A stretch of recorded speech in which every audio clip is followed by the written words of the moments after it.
Reverend Insanity, Chapter 2, Against the Flow of Time, 500 Years of Insight. Legend spoke of a river of time that sustained the flow of this world. By harnessing the power of the Spring Autumn Cicada, one could travel upstream and return to the past. Opinions about this legend varied wildly. Many people did not believe it, while others remained doubtful. Almost no one believed it with absolute certainty. Every use of the Spring Autumn Cicada demanded the user's life. Their entire body and all their cultivation had to be sacrificed as the power that drove it. The price was simply too high. More unacceptable still, even after paying with one's life, there was no way to know the outcome. Even someone who obtained the Spring Autumn Cicada would never dare use it recklessly for no reason. What if the legend was false, nothing more than a fraud? Had Fang Yuan not been driven into a dead end, he would not have used it so soon. But now Fang Yuan believed it completely. Ironclad fact lay before him. Beyond all dispute, he truly had been reborn. It is only a pity about such an excellent Gu. It took me tremendous effort to obtain it. I slaughtered hundreds of thousands, incurring the wrath of heaven and the hatred of mankind, and endured untold hardships before I finally refined it. Fang Yuan sighed inwardly. Although he had been reborn, the Spring Autumn Cicada had not returned with him. Man was the spirit of all living beings, and Gu were the essence of heaven and earth.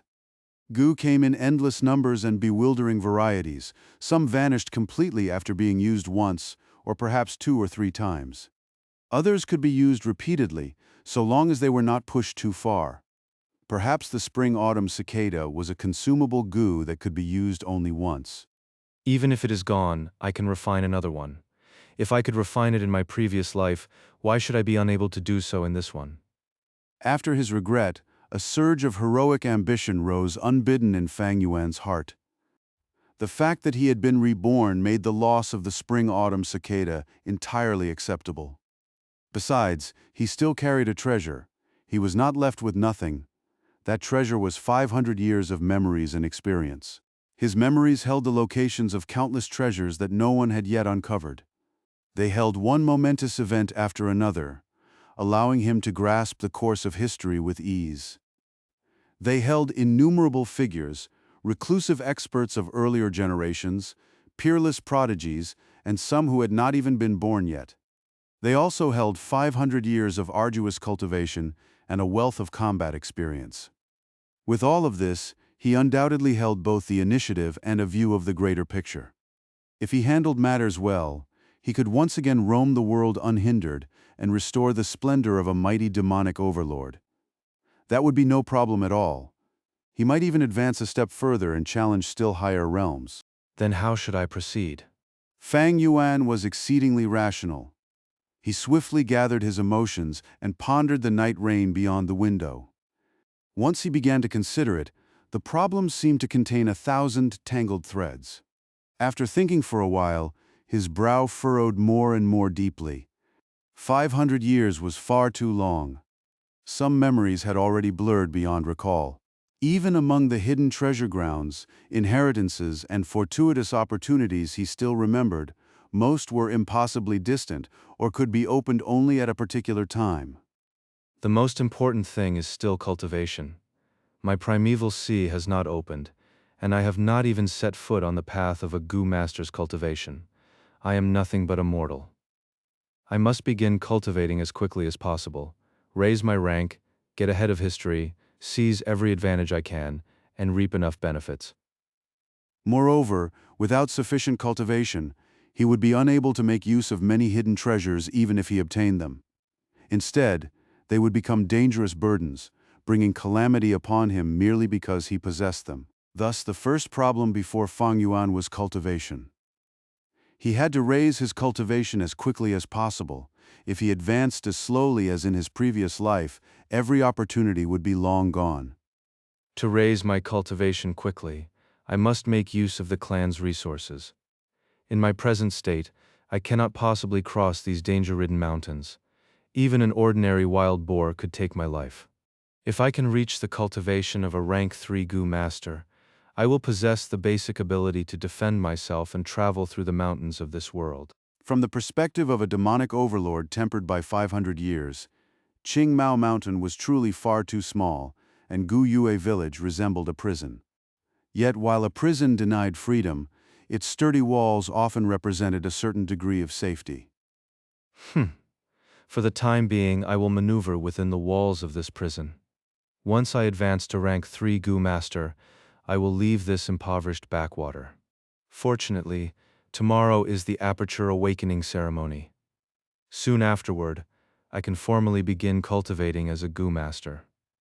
At the thought of the Aperture Awakening ceremony, long-sealed memories surfaced from the depths of Fang Yuan's heart. Aptitude.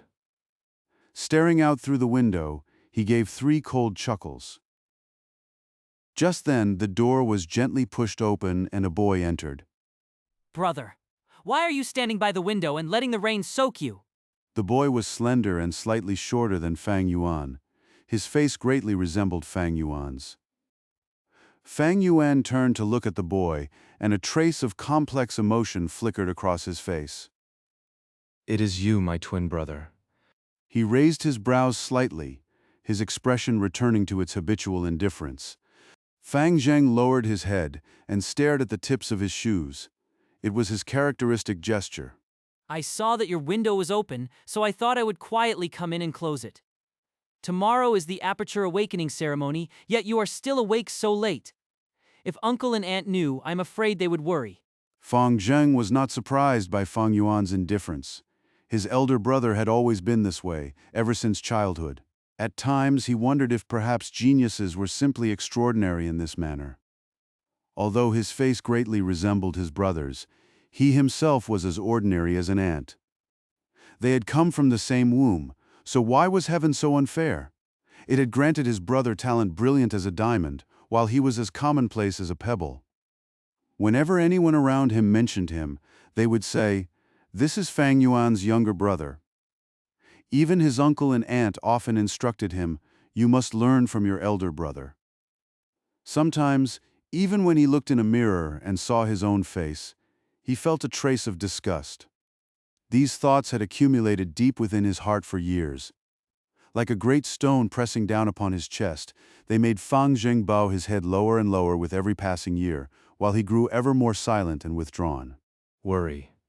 At the thought of his uncle and aunt, Fang Yuan gave a soundless sneer in his heart. He remembered clearly that both of his body's parents had died during a clan mission. At 3 years old, he and his brother had become orphans. Under the honorable pretext of raising them, his uncle and aunt had seized their parents' inheritance and treated both brothers harshly. As a transmigrator, Fang Yuan had originally planned to conceal his abilities and bide his time. But the hardship of his life had forced him to reveal talents that appeared extraordinary to others.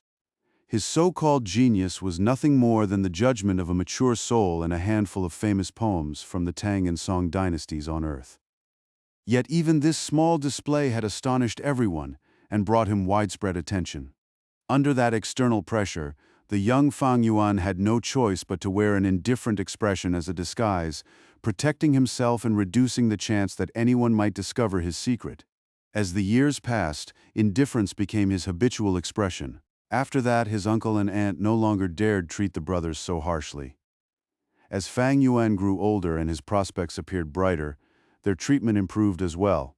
But this was not love, it was an investment. His foolish younger brother had never seen the truth. Not only had his uncle and aunt deceived Fang Zheng, but deep in his heart he also harbored resentment toward Fang Yuan. He might seem obedient and honest now, but after the ceremony revealed his A-grade aptitude and the clan began to nurture him with all its strength, his hidden hatred and jealousy would be unleashed. Time and again he would obstruct, torment, and suppress his own elder brother. As for Fang Yuan's own aptitude, At best it is only C-grade. fate always loved to play its jokes. The two were twins from the same birth. For more than 10 years, the elder brother had enjoyed a reputation as a genius, yet possessed only C-grade aptitude. The younger brother had remained unknown, yet held A-grade talent. The result of the Aperture Awakening ceremony had shocked the clan. It had completely reversed the brother's circumstances and treatment. The younger brother rose like a sleeping dragon taking flight, while the elder brother fell like a young phoenix cast to earth. Then came his younger brother's repeated harassment, his uncle and aunt's cold looks, and the contempt of his clansmen. Did he hate them? In his previous life, Fang Yuan had hated. He hated his inadequate aptitude, the clan's heartlessness, and the injustice of fate. But now, examining that journey anew through the experience of 500 years, his heart was utterly still, without the slightest trace of hatred. What was there to resent? If he put himself in their place, he could understand his brother, his uncle and aunt, and even those righteous enemies who would besiege him 500 years later. The weak were prey to the strong, and the fittest survived.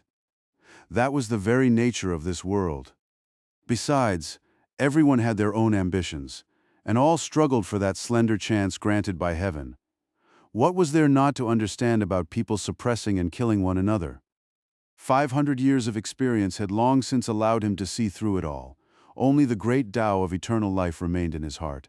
If anyone obstructed that pursuit, no matter who they were, then one of them would simply live and the other die. The ambition in his heart was too vast. The moment he set foot upon this road, he was destined to make an enemy of the entire world, to walk alone, and to pass through endless slaughter. This was the realization distilled from 500 years of life. Revenge is not part of my plans, and the demonic path has never contained the word compromise. At that thought, Fang Yuan could not help smiling. He turned and gave his younger brother an indifferent glance. You may leave. Fang Zheng's heart trembled. His brother's gaze felt as keen as an icy blade, seeming to pierce the deepest recesses of his heart. Under that gaze, he felt as though he stood naked in a field of snow, unable to hide a single secret. Then I will see you tomorrow, brother. Not daring to say another word, Fang Zheng slowly closed the door and meekly withdrew.